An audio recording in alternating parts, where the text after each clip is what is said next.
Good morning students. तो कैसे हो आप? सब बढ़िया? ओके, चलो। तो आज बात करते हैं हम नेक्स्ट क्लास में। लास्ट हमने पढ़ा था रैशनलाइज द डिनोमिनेटर एंड अब आज हम पढ़ने वाले हैं। तो नंबर सिस्टम में हमने लगभग मोस्टली सब कुछ कवर कर लिया है।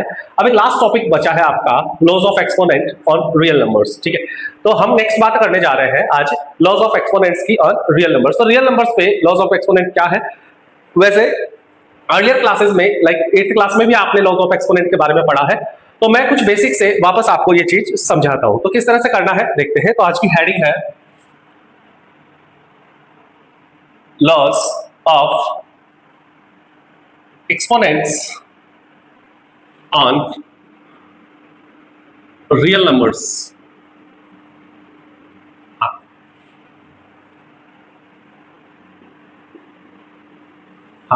तो हम बात करने वाले हैं यहाँ पे loss of exponent on real numbers. तो देखो बेसिकली इनका मीनिंग क्या है, क्या मतलब होता है इसका, हम समझते हैं यहाँ पे। तो चलो, तो सबसे पहले हम एक्सपोनेंट की बात करते हैं। तो जैसे फॉर एग्जांपल मैंने एक नंबर लिखा, यहाँ पे मैंने कुछ भी नंबर लिखा, लाइक मैंने लिखा 2 to the पावर और यहाँ लिख दिया कुछ भी लाइक 4 लिखा। क्या लिखा? 2 to the पावर 4 लिखा। ओके, तो सबसे पहले तो हम बात करेंगे कि इसका मीनिंग क्या है, ये इस तरह से कैसे लिखा जाता है, इसका मीनिंग क्या है। तो सबसे पहले मैं बता दूं कि ये जो पूरा ये इस तरह से लिखा जाता है, इसी को हम क्या कहते हैं? एक्सपोनेंट कहते हैं। क्या कहते हैं इसको? एक्सपोनेंट कहा जाता है। यही हमारा मतलब ये टर्म जो इस तरह से लिखा जाता है, इसको हम एक्सपोनेंट कहते हैं। इस एक्सपोनेंट में देखो ये क्या है, हमेशा समझना, ये जो नंबर होता है नीचे बड़ा, नीचे वाला जो नंबर होता है, इस नंबर को बोला जाता है यहाँ पे बेस। क्या बोला जाता है? बेस। ये यहाँ पे बेस होता है और इस बेस के पावर में जो चीज होती है इसको हम क्या कहेंगे? पावर कहेंगे, या फिर इंडेक्स भी बोला जाता है। क्या बोला जाता है? इंडेक्स भी बोला जाता है इसको। तो ये इसकी पावर होगी और ये इसका इंडेक्स, या सिंपली हम कहें इसको पावर कहेंगे। क्या कहेंगे? पावर कहेंगे। ओके, तो चलो, तो आई थिंक ये चीज समझ में आई होगी। तो इसकी तरह अब जैसे मैं यहाँ पे बोलूं तो ये एक्चुअली आपका एक्सपोनेंट्स यही होता है ना। तो जैसे हमारे पास कुछ रियल नंबर्स है तो उनके लिए एक्सपोनेंट के लॉज किस तरह से काम करते हैं वो हम यहाँ पे समझने वाले हैं। तो पहले तो इस बात को समझते हैं। जैसे मैं यहाँ इसको एक बेसिक फॉर्म में लिखता हूँ, स्टैंडर्ड फॉर्म में लिखता हूँ, तो हम इसको किस तरह से रिप्रेजेंट कर सकते हैं। तो एक्सपोनेंट को जो एक्सपोनेंट है आपकी, उसको किस तरह से रिप्रेजेंट किया जाता है? एक्सपोनेंट को रिप्रेजेंट करते हैं लाइक मैंने लिखा a to the power m लिखा। क्या लिखा? a to the power m। तो ये एक्सपोनेंट है हमारा, जहां पे a क्या है आपका? a आपका बेस है और m जो है वो क्या है? पावर है। ये क्या है? हमारी पावर है। ओके, अच्छा, अब इसको रीड कैसे किया जाता है, इसको बोला कैसे जाता है? तो इस एक्सपोनेंट को रीड किया जाता है, रीड एज, क्या बोलेंगे? a। कैसे रीड किया जाता है? a यानी सबसे पहले बेस को बोला जाएगा, तो बोलेंगे a raise to the power, a raise to the power m। क्या बोलेंगे? a raise to the power m। इस तरह से इसको बोला जाएगा, रीड किया जाएगा। तो ये जो हमारे पास एक्सपोनेंट है, इस एक्सपोनेंट को कैसे बोला जाएगा? a raise to the power m। For example देखो, यहां हमने कुछ एग्जांपल लिया, मैंने लिखा 2 4, 2 की पावर 4, सिंपली इस तरह से लिखा 2 की पावर 4। तो इसको क्या पढ़ेंगे? इसको हम रीड करेंगे कैसे? क्या बोलेंगे? 2, ये 2 आ गया, raise 2 raise to the power 2 raise to the power 4, इस तरह से, यानी कि 2 की पावर 4 है। सिंपली इसको एक जनरल अपनी सिंपल लैंग्वेज में बोले तो इसको बोलेंगे 2 की पावर 4। क्या बोलेंगे? 2 की पावर 4 बोलेंगे, यानी 2 raise to the power 4, simple. Okay, तो ये इसको रीड करने का तरीका होता है। हम इसको किस तरह से इस एक्सप्रेशन को हम लिख सकते हैं, तो दिक्कत है इसमें। चलो, तो ये तो हो गया हमारा क्या? एक्सपोनेंट हो गया। अच्छा, इस एक्सपोनेंट के अलावा अगर मैं यहाँ पे कहूँ, दूसरी पे बात करूँ, यहाँ पे एक नेगेटिव एक्सपोनेंट भी होता है। क्या होता है? Negative exponent. तो नेगेटिव एक्सपोनेंट को भी समझ लो, होता क्या है? बहुत ही सिंपल सी चीज है, अलग से कुछ नहीं है इसमें, अलग कुछ नहीं है, बस वहां नेगेटिव का साइन आ जाता है। तो जैसे मैंने यहाँ पे लिखा नेगेटिव एक्सपोनेंट में a टू द पावर, ये m जो है वो बस माइनस में आ जाएगा। किसमें आ जाएगा? a to the power minus m। क्या बोलेंगे इसको? a to the power minus m बोलेंगे। इसका मतलब ये माइनस में आ जाता है। अच्छा, तो फिर इसका मीनिंग क्या है? बस मीनिंग कुछ नहीं है, इसको हम नेगेटिव एक्सपोनेंट कहते हैं। अगर हमें इसको रिप्रेजेंट करना है, मतलब पॉजिटिव एक्सपोनेंट में रिप्रेजेंट करना है, तो उसका तरीका होता है कि a to the power minus m है। अगर मैं कहूं कि यहाँ इसके नीचे कुछ है क्या? कुछ नहीं है, तो मैं 1 मान सकता हूँ, 1 मान सकता हूँ। तो कहने का मतलब अगर इसको मुझे पॉजिटिव बनाना है तो ये कहाँ चला जाएगा? रेसिप्रोकल हो जाएगा, यानी कि a to the power m हो जाएगा। क्या हो जाएगा? a to the power m हो जाएगा। बोलो बात समझ में? यानी कि अगर a to the power minus m है तो उसको मैं 1 upon a to the power m लिख सकता हूँ। और इसी तरह से अगर मैं कहूं यहाँ पे कि 1 upon a to the power, अगर m है यहाँ पे 1 upon a to the power क्या है? देखो, अगर ये नेगेटिव एक्सपोनेंट कहाँ है? अपॉन में है, 1 upon a to the power minus m है, तो ये ऊपर आ जाएगा और यहाँ बन जाएगा a to the power m बन जाएगा। ये एक ही बात है ना। तो अगर नेगेटिव एक्सपोनेंट ऊपर है तो वो नीचे चला जाएगा और नीचे है तो वो ऊपर आ जाएगा और वो पॉजिटिव में कन्वर्ट हो जाएगा। बहुत ही सिंपल सी बात है, कोई बड़ी बात नहीं है इसमें। तो आई थिंक आपको ये एक्सपोनेंट के बारे में समझ में आ गया होगा। अब हम इसके कुछ लॉज है, 5 से 6 लॉज है, उनकी बात करेंगे, वो किस तरह से वर्क करते हैं, किस तरह से काम करते हैं। तो चलो देखते हैं, आप स्क्रीनशॉट ले सकते हैं।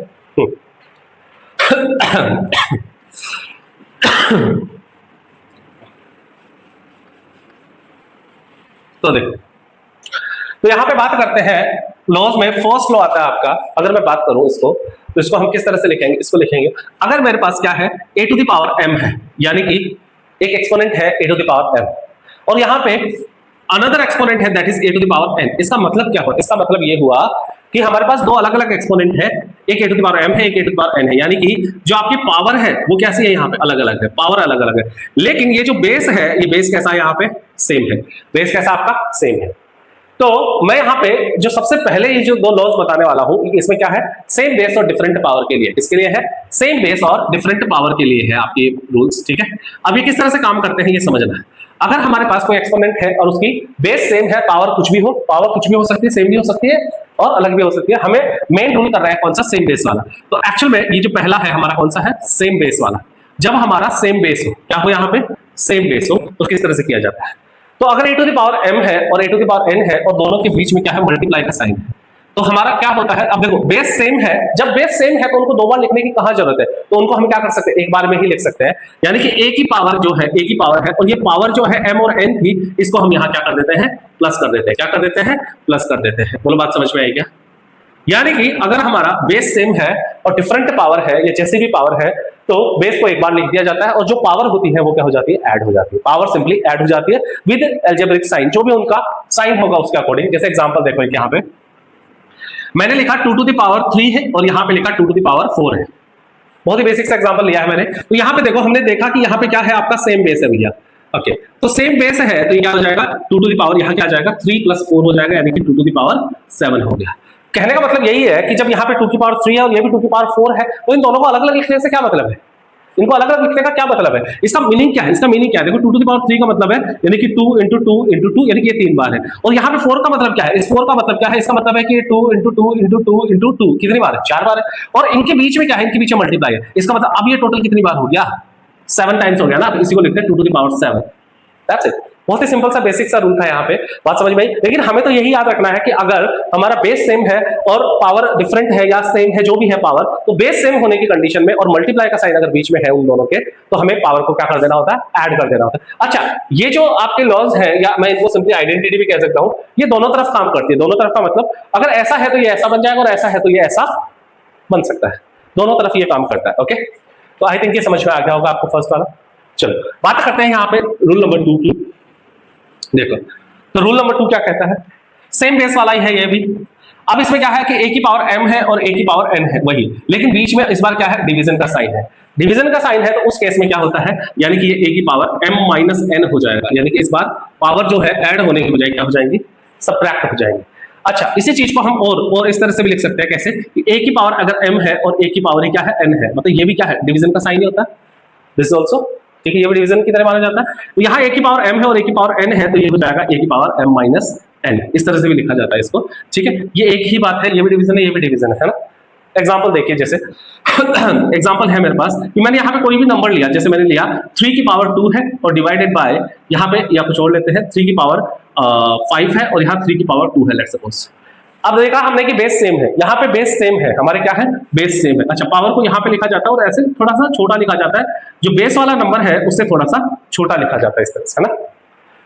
तो ये 3 की पावर 5 है और ये 3 की पावर 3 है, बेस सेम है, लेकिन बीच में साइन किसका है, डिवीजन का साइन है, तो यहाँ पे क्या हो जाएगा, 3 की पावर जो है 5 - 2 हो जाएगा, यानी फाइनल आंसर आ जाएगा 3 की पावर 3, और 3 की पावर 3 क्या होता है। फर्दर सोल्व करने का बोले तो आप सोल्व कर सकते हैं, अदरवाइज एक्सपोनेंट फॉर्म में भी हम उसको रिप्रेजेंट कर सकते हैं। इसमें एक्सपोनेंट फॉर्म में भी हम उसको रिप्रेजेंट कर सकते हैं, कोई दिक्कत है इसमें नहीं। तो ये हमने लॉ नंबर 2 देखा, यानी कि ये जो दोनों लॉ थे किस पे थे, सेम बेस पे थे। किस पे बेस थे, सेम बेस पे थे। तो जब सेम बेस हो, मल्टीप्लाई हो बीच में, तो पावर ऐड हो जाती है सिंपली। सेम बेस और डिवाइड हो बीच में, तो पावर माइनस हो जाती है, यानी सबट्रैक्ट हो जाती है। और सबट्रैक्ट कौन सी होती है भैया, जो नीचे वाली है वो जाके माइनस हो जाती है, किसमें, ऊपर वाली में से, यानी कि ओके। चलो यहां पे बात करते हैं, अब रूल नंबर 3 की बात करते हैं। हाँ, तो देखो रूल नंबर 3 या लॉ नंबर 3 क्या कहता है, इसके अंदर मैं कहूंगा सेम पावर, यानी कि ये रूल जो ये लॉ लगेगा ये सेम पावर के लिए है। ओके, सेम पावर का मतलब क्या है, देखो जैसे मैंने कहा कि a to the power m है और यहाँ पे b to the power m है। इसका मतलब क्या हुआ, इसका मतलब ये हुआ कि इस बार आपकी जो पावर है वो सेम है और बेस जो है वो कैसे आपके डिफरेंट है, बेस आपके अलग अलग है और पावर आपकी यहाँ पे सेम है। तो इस केस में क्या करना होगा हमें, देखो बहुत ही सिंपल सी चीज है ना। तो इसमें क्या होगा, अब मान लो यहाँ पे बीच में मल्टीप्लाई का साइन है, तो यहाँ पे बहुत ही सिंपल सी बात ये समझ में आ रही है कि a और b है, a की पावर भी m है और b की पावर भी m है, यानी कि दो नंबर हैं जो मल्टीप्लाई में है और दोनों की पावर सेम है। तो जब दोनों की पावर सेम है तो मैं उनको अलग अलग क्यों लिखूं, क्या मैं उनको सेम नहीं लिख सकता, बिल्कुल लिख सकते हैं, ठीक है ना। तो हम उनको अलग अलग ना लिख के हम उनको सेम लिख देंगे। ओके, चलो तो बात करते हैं, यहां से आ जाएगा यानी कि सिंपली ये a इंटू बी हो जाएगा और इन दोनों की होल पावर आ जाएगी, यानी कि कंबाइंड पावर आ जाएगी। बोलो कोई दिक्कत इसमें नहीं, सिंपल है। एग्जांपल देखो, एग्जांपल से और क्लियर हो जाएगा। जैसे मैंने यहां लिखा 2 टू द पावर 3 है और यहाँ पे 4 टू द पावर 3 है, ये क्या बन जाएगा, हमने देखा कि यहाँ पे मल्टीप्लाई है और पावर सेम है, यानी कि ये 2 और 4 सिंपली मल्टीप्लाई हो जाएगा और इनकी होल पावर आ जाएगी 3। अब 2 4 क्या होता है, 2 4 8 होता है और 8 की पावर 3 हो जाएगा। और आगे आप इसको सिंप्लीफाई करना चाहो आगे भी कर सकते हो या फिर एक्सपोनेंट फॉर्म में भी आप इसको रिप्रेजेंट कर सकते हो। अभी हम खाली प्रॉपर्टीज को देख रहे हैं, इनके लॉस देख रहे हैं। चलो, आई थिंक ये भी समझ में आया होगा। इसी तरह सेम पावर के लिए नंबर 4 है, उसको हमने लिखा कि a to the power m है और यहाँ डिवीजन का साइन आ गया और b to the power m है, सेम वही है। तो इस केस में क्या हो जाएगा, ये जो a और b है ये डिवाइड हो जाएंगे और जो होल पावर है वो लग जाएगी यहाँ पे। ये इस तरह से, ये लो इस तरह से काम करता है। अच्छा, इसको ऐसे भी लिख सकते हैं अपन, वही सेम अभी पिछले लिखा था, यानी कि a की पावर m है और यहाँ b की पावर m है, अलग अलग है, ये बेस अलग अलग है, पावर सेम है, तो दोनों को कंबाइंडली लिख सकता हूँ, यानी कि a डिवाइडेड बाय b और इनकी होल पावर यानी m लिख सकता हूँ। होल पावर क्या लिख सकता हूँ, इनकी m लिख सकता हूँ। बोलो समझ में आया होगा, इजी था। चलो इसके लिए एग्जांपल देखते हैं एक, तो क्या एग्जांपल है, देखो एग्जांपल है हमारे पास, जैसे मैंने लिया कोई भी नंबर है, यहां लिखा 15 टू द पावर 3 लिखा और यहां पे लिखा divided by 3 to the power 3 लिखा। ओके, ये इस तरह से, यानी कि ये डिवीजन में है, पावर सेम है, तो ये क्या हो जाएगा 15 डिवाइडेड बाय 3 आ जाएगा यहाँ पे और इनकी होल पावर 3 हो जाएगी। अब 15 को 3 से डिवाइड कर लेंगे, पहले ब्रैकेट सोल्व होगा, तो 15 को 3 से डिवाइड किया तो आ गया 5 और ये उसकी पावर 3 आ गई, यानी कि 5 की पावर 3 आ गई। चाहे तो आप एक्सपोनेंट में लिखो और चाहे इसको आप वैल्यू में लिख सकते हो, ठीक है। 5 टू द पावर 3 क्या होता है, 125। ओके, आई थिंक ये बात समझ में आ गई होगी आपको, बहुत ही इजी सा क्वेश्चन था। चलो अब देखते हैं यहाँ पे, ये हो गया नंबर 4। ओके, चलो अब बात करते हैं यहाँ पे नंबर 5 की।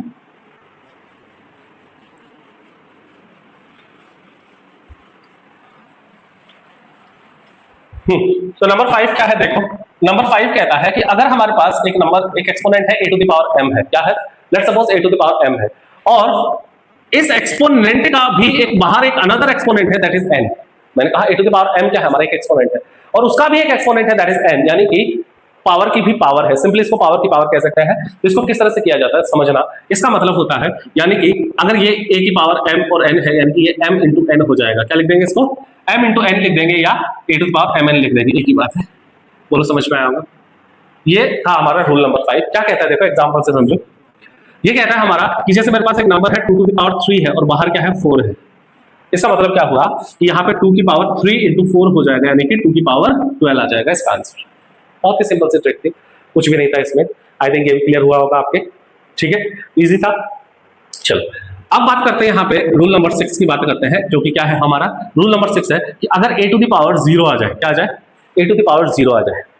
अब a टू द पावर 0 का मतलब क्या है, a टू द पावर 0 का मतलब है कि हमारा कोई बेस कुछ भी हो सकता है, बेस कुछ भी है, लेकिन अगर उसकी पावर 0 हो जाती है तो वो सारी वैल्यू क्या बन जाती है, 1 बन जाती है। यानी कि आपका बेस चाहे कुछ भी हो, बेस यहाँ पे कुछ भी हो, अगर उसकी पावर 0 हो गई, उसकी पावर अगर 0 हो गई तो वो उसकी ओवरऑल वैल्यू क्या बन जाएगी, 1 बन जाएगी। जैसे एग्जांपल देखो, मैंने लिखा 2 टू द पावर 0 है, इसका मतलब ये 1 है। मैंने लिखा 3 टू द पावर 0, यानी कि ये भी 1 है। मैंने लिखा 15 टू द पावर 0, ये भी 1 है। मैंने लिखा 289 की पावर 0, इसका मतलब क्या हुआ, ये भी 1 है। आई थिंक क्लियर हो गया होगा आपके। तो अगर कोई भी बेस है हमारा और उसकी पावर 0 हो जाती है तो सिंपली हम उसको क्या लिख सकते हैं, 1 लिख सकते हैं। क्या लिख सकते हैं, 1 लिख सकते हैं। ओके, तो इस तरह से हमने यहाँ पे कुछ 6 लॉज देखे, आप इनको लिख सकते हैं, ठीक है, या स्क्रीनशॉट ले सकते हैं, ठीक है। चलो अब बात करते हैं यहाँ पे कुछ एग्जांपल्स की बात करते हैं। जैसे हम कुछ एग्जांपल्स लेते हैं और इनको किस तरह से किया जाता है। अब ये सिंपल क्वेश्चन तो हमने, यानी कि जैसे बेसिक क्वेश्चंस होते हैं वो तो हमने 8th क्लास में भी किए हैं। अब 9th में हम यहाँ पे करने वाले हैं, तो यहाँ पे थोड़ा सा क्या है आपका अच्छा, एक प्रॉपर्टी और समझा देता हूं मैं यहां पे, वो प्रॉपर्टी भी आप समझ लीजिए। नंबर 7, हाँ इसको नंबर 7 में डाल देते हैं हम। तो नंबर 7 क्या कहती है, देखो नंबर 7 कहती है, अच्छा मतलब हम यहाँ पे रियल नंबर्स की बात कर रहे हैं, इसका मतलब उसके अंदर हमारे रेशियल नंबर भी हो सकते हैं, रूट वाले टर्म्स भी हो सकते हैं, अंडर रूट वाले। तो फॉर एग्जांपल मैंने जैसे यहाँ पे कहा कि अगर मेरे पास यहाँ पे कोई नंबर है लाइक दैट, अंडर रूट के अंदर है ना, अंडर रूट के अंदर नंबर है, और यहाँ मैंने कहा है कि मेरे पास क्या नंबर है, ए नंबर है, और वो अंडर रूट के अंदर है, ओके। अगर मैंने यहाँ पे इसको नहीं लिखा, यानी कि ये जो सिंबल होता है मेरा, बेसिकली ये सिंबल किसको रिप्रेजेंट करता है, ये सिंबल रिप्रेजेंट करता है स्क्वायर रूट को। किसको रिप्रेजेंट करता है, स्क्वायर रूट को रिप्रेजेंट करता है। अगर इस सिंबल को मैं इस तरह से लिख दूं, किस तरह से लिख दूं, लाइक दैट, और यहां लिख दूं मैं 2, और स्मॉल सा 2 लिख दूं, इसका मतलब भी क्या है, इसका मतलब भी ये स्क्वायर रूट है, ओके चलो। तो इसका मतलब समझते हैं, इसका मतलब क्या है, इसका मतलब ये है भैया कि अगर हाँ यहाँ 2 लिखा तब भी ये स्क्वायर रूट है, और यहाँ 2 नहीं लिखा तो बाय डिफॉल्ट भी क्या माना जाता है, स्क्वायर रूट ही माना, क्योंकि ये स्क्वायर रूट से ही शुरू होता है। तो इसको हम दोनों ही केसेस में हम क्या कहेंगे, स्क्वायर रूट कहेंगे, क्या कहेंगे, स्क्वायर रूट कहेंगे। अच्छा, इसी तरह से अगर मैंने यहाँ पे ये मेरा रूट है और यहाँ पे मैंने लिख दिया 3, क्या लिख दिया 3, इसका मतलब ये क्या हो गया, इसको हम बोलेंगे क्यूब रूट, क्या बोलेंगे, क्यूब रूट बोलेंगे। तो बेसिकली जब भी हमें क्यूब रूट निकालना होता है तो हमें इस तरह से यहाँ पे 3 दिया जाता है, और स्क्वायर रूट होता है तो इस तरह से 2 होता है, लेकिन 2 क्या बाय डिफॉल्ट 2 ही माना जाता है, तो नहीं भी दे तब भी वो सेम ही माना जाता है, वो बाय डिफॉल्ट क्या माना जाता है, 2 ही माना जाता है यहाँ पे। तो ये चीज आपको समझ में आई होगी। चलो अब यहाँ पे जो मैं बताने वाला हूं, मैं क्या बताने वाला हूं, देखो सिंपली समझना। अब जैसे हमने यहाँ पे बात की कि ये n में n जो है इसका मतलब क्या है, तो देखो अगर मैंने यहाँ पे लिखा, यहाँ कुछ भी बेसिक कोई भी टर्म है जैसे a है और मैंने यहाँ 2 लिखा, इसका मतलब ये होता है कि ये बाहर आएगा और ये क्या बन जाएगा, ये जो यहाँ पे जो नंबर होता है वो कहाँ जाएगा, 1 में आ जाएगा, यानी कि होगा तो पावर में, लेकिन वो कहाँ पे जाएगा, उसकी पावर में 1 में चला जाएगा। इसी तरह से अगर मैंने यहाँ पे लिखा ये a है, ये मेरा क्या है, यहाँ पे a है और यहाँ 3 है, इसका मतलब क्या हुआ कि a टू द पावर क्या हो जाएगा, 1/3 हो जाएगा। बात समझ में आया। अगर ये a है मेरा और यहाँ पे क्या है, n 4 है, क्या है यहाँ पे मेरा 4 है, तो ये हो जाएगा a टू द पावर 1/4 हो जाएगा। तो सिमिलरली मैं सिंपली कहूँ कि मेरे पास यहाँ पर n है, क्या है, n है, और यहाँ पे मेरा नंबर a है, तो बेसिकली ये क्या बन जाएगा, ये a to the power 1/n बन जाएगा, क्या बन जाएगा, बेसिकली ये क्या बन जाएगा, a to the power n बन जाएगा। ये आपका आ गया रूल नंबर 7, क्या है ये, रूल नंबर 7।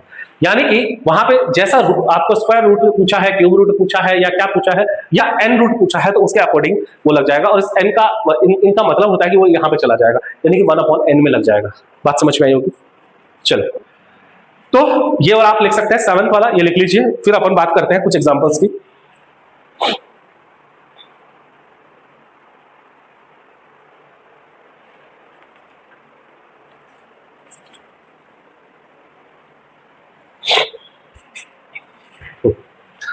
हाँ तो कुछ एग्जांपल्स लेते हैं हम यहाँ पे और समझते हैं लॉज ऑफ एक्सपोनेंट को, तो किस तरह से ये काम करता है। देखो तो यहाँ पे हमने लिया, मान लो एक एग्जांपल लिया, और एग्जांपल है मेरे पास कि 17 टू द पावर 3, और यहाँ पे मल्टीप्लाई लगा भी सकते हैं, मल्टीप्लाई नहीं है और वहां पे डॉट लगा हुआ है, तो उसका भी क्या मतलब है, ये मल्टीप्लाई माना जाता है। क्या माना जाता है, मल्टीप्लाई ही अंडरस्टूड किया जाता है इसको। तो ये कह रहा है कि 17 की पावर 3 है और 17 की पावर -5 है, तो हमें क्या करना है, यहाँ पे लो लगाना है। अब लो कौन सा लगेगा, भाई हमने देखा कि यहाँ पे क्या है, हमारा बेस सेम है, बेस सेम है मतलब a to the power m और a to the power n, बीच में क्या है, मल्टीप्लाई है। अब ऐसे मल्टीप्लाई लगाओ चाहे ऐसे लगाओ, एक ही बात है, और ये क्या बन जाता है, a to the power m plus n हो जाता है। ये हमारी प्रॉपर्टी यहाँ पे यूज होने वाली है। तो ये क्या हो जाएगा, बेसिकली देखो 17 टू द पावर 3, और ये क्या हो गया प्लस, ये तो प्लस आएगा फॉर्मूले वाला, लेकिन n जो है हमारा वो -5 यानी -5 आएगा।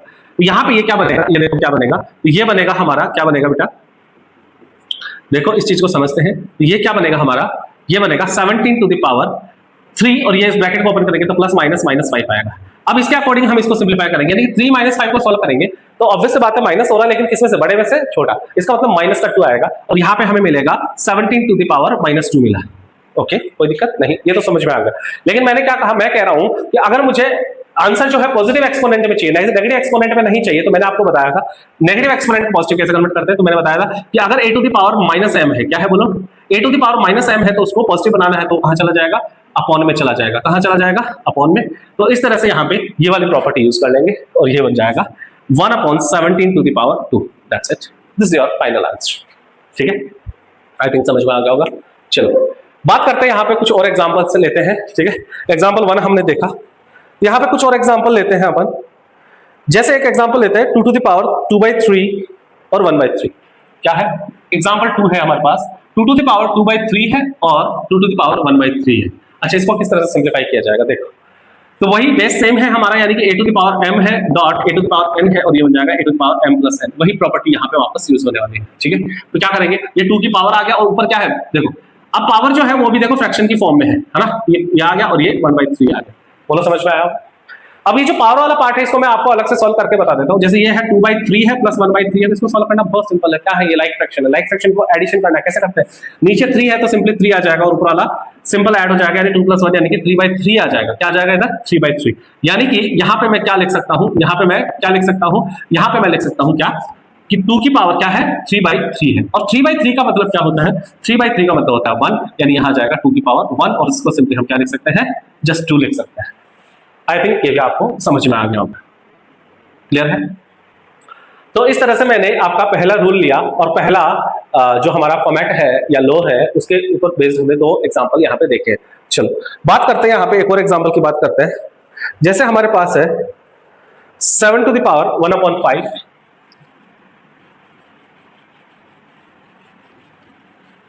तो 7 टू द पावर 1/5 है और यहाँ पे है 7 टू द पावर 1/3 है। ये इस तरह से आ गया। अब ये देखते हैं, हमें समझ में तो आ गया प्रॉपर्टी कौन सी लगेगी, कौन सी प्रॉपर्टी लगेगी कि a टू द पावर अगर m है और a टू द पावर क्या है? n है, मतलब इस बार डिवीजन में आ गया। डिवीजन में आ गया मतलब a को क्या करना है? a को सेम लिखना है और पावर जो है क्या हो जाएगी? m - n हो जाएगी। बोलो सिंपल सी बात है। ये हमारा लॉ नंबर 2 लग जाएगा। यहाँ से क्या बनेगा देखो, क्या बनेगा, यहाँ से 7 की पावर 1/5 है, ये 1/5 रहेगा और ये -1/3 हो जाएगा। इसको सिंप्लीफाई कर लेंगे। अब ये जो 1/5 - 1/3 इसको मैं सॉल्व करके बताता हूँ। 1/5 है -1/3, इसको सिंप्लीफाई करेंगे। अब इस बार देखो, पिछली बार वहां पे वो लाइक टर्म्स थी, यहाँ ये लाइक टर्म्स नहीं है। लाइक टर्म्स नहीं है इसका मतलब हमें एलसीएम लेना होगा। 5 और 3 का एलसीएम कितना आया हमारा? 15 आया। सिंपल है। 5 से डिवाइड किया 3 टाइम्स और न्यूमरेटर है 1, तो 3 × 3 -3 से किया 5 और 5 × 5। आई थिंक ये तो आपको आना ही चाहिए। बहुत ही सिंपल सी बेसिक सी बातें हैं। 9th क्लास में हो आप लोग। और यहां से मिलेगा हमें क्या मिलेगा? -2/15। क्या मिलेगा?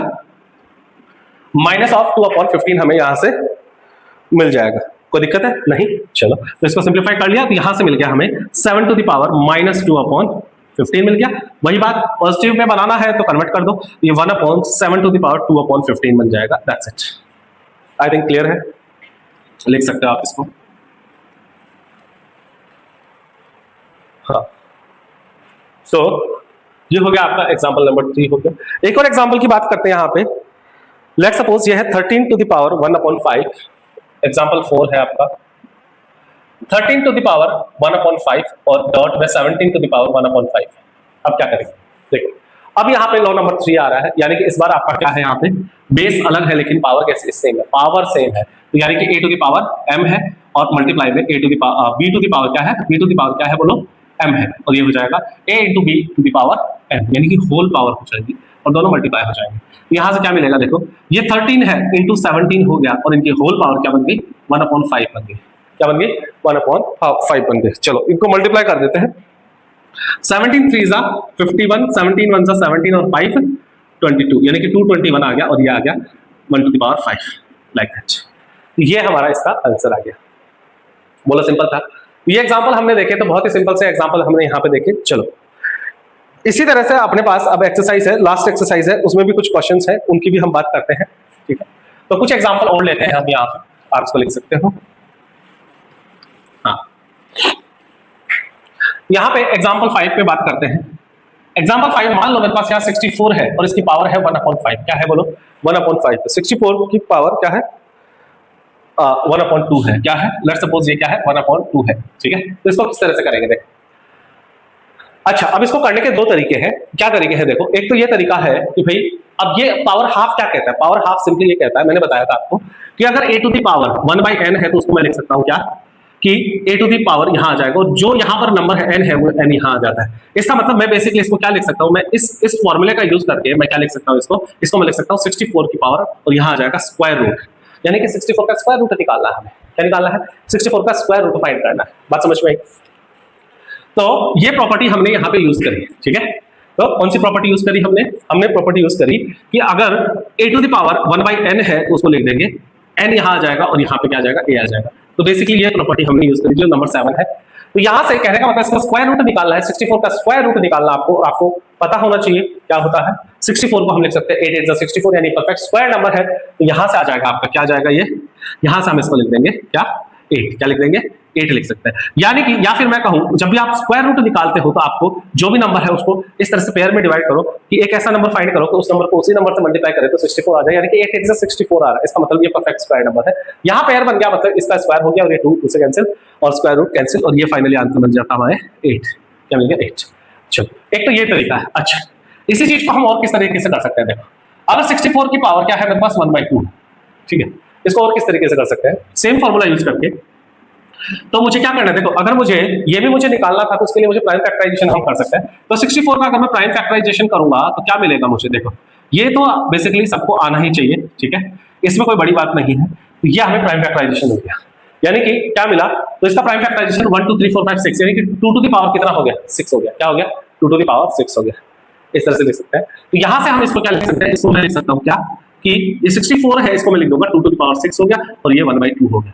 अब ये प्रॉपर्टी लगी a to the power m और उसकी पावर n, यानी कि ये क्या हो जाएगा a to the power m into n हो जाएगा, ये प्रॉपर्टी यहां काम कर जाएगी। यहां से मिलेगा हमें 2 टू द पावर 6 into 1/2, ये ऐसे कर जाएगा 3 टाइम्स, यानी कि ये हो गया 2 टू द पावर 3 और यहां से मिल गया 2 टू द पावर 3 क्या होता है 8 ही होता है। आई थिंक आपको समझ में आ गया होगा, ठीक है। चलो अच्छा इसको देखो एक शॉर्टकट तरीके से और कर सकते हैं, कैसे कर सकते हैं समझना। एक शॉर्टकट तरीका और है, वो क्या कहता है कि भाई 64 की पावर 1/2 है, तो हमेशा ये ध्यान रखो कि यहाँ पे जो डिनोमिनेटर है वो क्या है, वो 2 है, वो क्या है 2 है। अगर वो 2 है इसका मतलब आप ये जो नंबर है इसके ऐसे उतने ही फैक्टर करवाने की कोशिश करो, यानी कि पावर 2 में लाने की कोशिश करो। अब ये तो हमने अभी देखा, फर्स्ट पार्ट में देखा कि इसका स्क्वायर रूट है, ये 8 का है, यानी कि 8 8 64 यानी इसको मैं 64 को मैं क्या लिख सकता हूँ, मैं लिख सकता हूँ इसको 8 की पावर 2 लिख सकता हूँ। और यहां से ये क्या है, ये तो है ही हमारा, ये 1/2 तो है ही, यानी 1/2। यहां से क्या आया, ये 8 की पावर वही लगी प्रॉपर्टी, सेम यही प्रॉपर्टी यहां लग गई, यानी 8 की पावर 2 into 1/2 आ गया और 2 से 2 कैंसिल और ये मिल गया हमें 8 की पावर 1 यानी कि 8 मिल गया। आप इसको इस तरह से भी कर सकते हो, किसी भी तरीके से करो, बात एक ही है, सेम ही क्वेश्चन है ये, बस करने का तरीका अलग अलग है हमारे पास, ठीक है, एक ही चीज है, किया कुछ नहीं है, ठीक है। आई थिंक ये आपको समझ में आ गया होगा। चलो नेक्स्ट एग्जाम्पल की बात करते हैं। जैसे यहां पे आ गया आपके पास 9 टू द पावर, अगर यहां बात करते हैं 9 टू द पावर 3/2 आ गया, तो मैंने क्या कहा, अभी मैंने आपको समझाया, नीचे वाला देखो डिनोमिनेटर क्या 2 है, यानी कि 9 को इस तरह से फैक्टर लाओ कि हमें उसके क्या बने स्क्वायर मिल जाए, यानी कि पावर 2 में मिल जाए कुछ। अब मुझे पता है 9 क्या होता है 3 टू द पावर 2 होता है, ओके, ये 3 टू द पावर 2 लिखा और ये 3/2 है हमारा। तो यहां से वही प्रॉपर्टी लग गई a to the power m और ये n, यानी कि a to the power m into n लग गई ये प्रॉपर्टी। चलो प्रॉपर्टी हमेशा लिखनी है ताकि याद हो जाए आपको। आगे बात करते हैं, यहां से क्या मिला 3 टू द पावर 2 into 3/2 मिला, देखो 2 से 2 कैंसिल हो गया और ये मिल गया 3 टू द पावर 3। एक्सपोनेंट पूछा तो इस तरह से लिख दो, वैल्यू पूछी है तो आप लिख दो 3 की पावर 3 क्या होता है 27 होता है, क्या होता है 27 होता है। आई थिंक आपको ये भी समझ में आ गया होगा, कोई दिक्कत इसमें बोलो। हाँ तो इस तरह से हमारे पास काफी क्वेश्चन है, एक्सरसाइज है, हम कर सकते हैं। डिफरेंट प्रॉपर्टीज मैंने बता दी, एक प्रॉपर्टी और देख लेते हैं अपन। जैसे कि आया 7 की पावर 1/2 और 8 की पावर 1/2। एक और एग्जांपल देखते हैं, 7 की पावर 1/2 है और यहाँ 8 की पावर 1/2 है। तो यहाँ पे क्या लग रहा है, इस बार देखो क्या है, आपकी पावर सेम है, पावर सेम है यानी कि a to the power m है और इनटू में b to the power m है, यानी कि a इंटू b की पावर क्या हो जाएगी m हो जाएगी, ये प्रॉपर्टी आएगी हो जाएगी। यहां से क्या मिला आपको 7 into 8 मिला और ये मिल गया पावर 1/2, 7 8 56 होता है और इसकी पावर आ गई 1/2। अब आगे क्या ही कर सकते हैं, परफेक्ट स्क्वायर नंबर हो तो आप इसको आंसर में लिख सकते हैं, परफेक्ट स्क्वायर नंबर नहीं है तो आप इसी तरह से इसको छोड़ दीजिए, कोई दिक्कत नहीं। ठीक है, आई थिंक ये भी आपको समझ में आ गया होगा। तो इस तरह से हमने यहाँ पे काफी प्रॉपर्टीज देखी, ठीक है, क्लियर है। एक और देख लेते हैं, अगर 1/3 टू द पावर 3 है, क्या है, एक और एग्जाम्पल देखो, 1/3 टू द पावर 3 है और इसकी होल पावर क्या है 7 है, लेट्स सपोज। यहाँ पे अब दो प्रॉपर्टी यूज होने वाली है, देखो किस तरह से करेंगे इसको, चलो यहां समझते हैं। तो क्वेश्चन है हमारे पास एग्जांपल 8 है, 1/3 टू द पावर 3 है और इसकी होल पावर 7 है। अब आप इसको कैसे ओपन करोगे आपके ऊपर है ना, अब आप इसको कैसे ओपन करोगे ये आपके ऊपर है। पहले कौन सी प्रॉपर्टी यूज करोगे, चलो तो बाहर वाली प्रॉपर्टी यूज करते हैं। तो अगर मैं यहाँ पे कहूं कि ये a है और ये b है और उसकी पावर क्या है, देखो अगर मैंने कहा ये a है ये b है और उसकी होल पावर क्या है m है, तो मैं इसको लिख सकता हूँ a to the power m और b to the power m, separately लिख सकता हूँ, कोई दिक्कत है इसमें नहीं। तो ये प्रॉपर्टी हम यहाँ पे यूज करेंगे, तो यहाँ से मिलेगा हमें क्या मिलेगा, देखो 1 टू द पावर 7 मिलेगा और नीचे 3 टू द पावर 3 तो पहले ही था, उसकी होल पावर में जाएगा 7 आएगा। अब 1 टू दी पावर, अच्छा हमेशा ध्यान रखना 1 की पावर कितनी भी हो, 7 हो तो भी 1 ही होगा, 1 की पावर 8 हो तो भी 1 होगा, 1 की पावर 100 हो तब भी क्या होगा, 1 ही होता है। 1 की पावर कुछ भी हो वो क्या बनेगा, वापस 1 ही मिलेगा। यानी 1 की पावर 7 है तो उसको हम नहीं भी लिखें तो चलेगा, यानी कि ये 1 ही रहेगा। और अपॉन में यहाँ दूसरी प्रॉपर्टी लग गई, यहाँ कौन सी प्रॉपर्टी लगी, a to the power m है और इधर n है, ये हो जाएगा a to the power m into n। बोलो बात समझ में आई, बस लगा दो। यहाँ हो गया 3 टू द पावर 3 इंटू 7, यानी कि हमें क्या मिलेगा, यहाँ से मिलेगा हमें 1 upon 3 to the power 21। This is your answer. ऊपर लेके जाना है तो इसको लिख सकते हैं 3 टू द पावर माइनस 21, क्योंकि पॉजिटिव एक्सपोनेंट नीचे है ऊपर जाएगा तो नेगेटिव बन जाएगा, नेगेटिव नीचे है तो ऊपर जाएगा पॉजिटिव बन जाएगा। बहुत ही सिंपल सा था, तो ये लॉज ऑफ एक्सपोनेंट था। तो स्टूडेंट्स मैंने यहाँ पे आपको जितनी भी प्रॉपर्टी है उनसे रिलेटेड कुछ एग्जांपल्स हैं जो मैंने करवा दिए हैं, और इसके बाद आई थिंक मुझे नहीं लगता कोई डाउट रहेगा, आपको सब कुछ समझ में इजीली आ जाएगा। नहीं आता है तो वापस रिपीट करो, वीडियो को देखो पीछे जाके। हाँ, और कोई भी टॉपिक आपको समझना है तो आपको शुरू से समझना होगा, क्लास 1 से लेके, और ये क्लास 10 तक हो गई हमारे पास, तो यहाँ से यहाँ तक आपको क्लासेस देखनी है। बहुत ही सिंपल सी बात है। फिर भी आपको अगर कोई डाउट रहता है तो आप मुझे कमेंट में बता सकते हैं, तो मैं उसके लिए आपको जो एक्सरसाइज है, एक्सरसाइज से रिलेटेड कोई क्वेश्चन नहीं समझ में आता है तो उससे रिलेटेड क्वेश्चन भी मैं आपको क्या कर सकता हूँ, मैं आपको उसके लिए भी एक क्लास बना दूंगा जिसमें सारी एक्सरसाइज मैं कवर कर लूंगा। ठीक है, ओके। तो बस यही है, आपका भी पूरा सपोर्ट चाहिए, एक मोटिवेशन चाहिए, हमें भी एक मोटिवेशन चाहिए। तो लाइक करें, अगर आप वीडियो देख रहे हैं तो लाइक जरूर करें, ठीक है, और सब्सक्राइब भी करें, ताकि जब भी हमारा नेक्स्ट वीडियो या जो भी रिलेटेड मैथ से रिलेटेड कोई भी नेक्स्ट टॉपिक, नेक्स्ट चैप्टर जब भी आए तो आपको उसके बारे में पता चले और आप उसको पढ़ सको। ठीक है, thank you for watching, bye.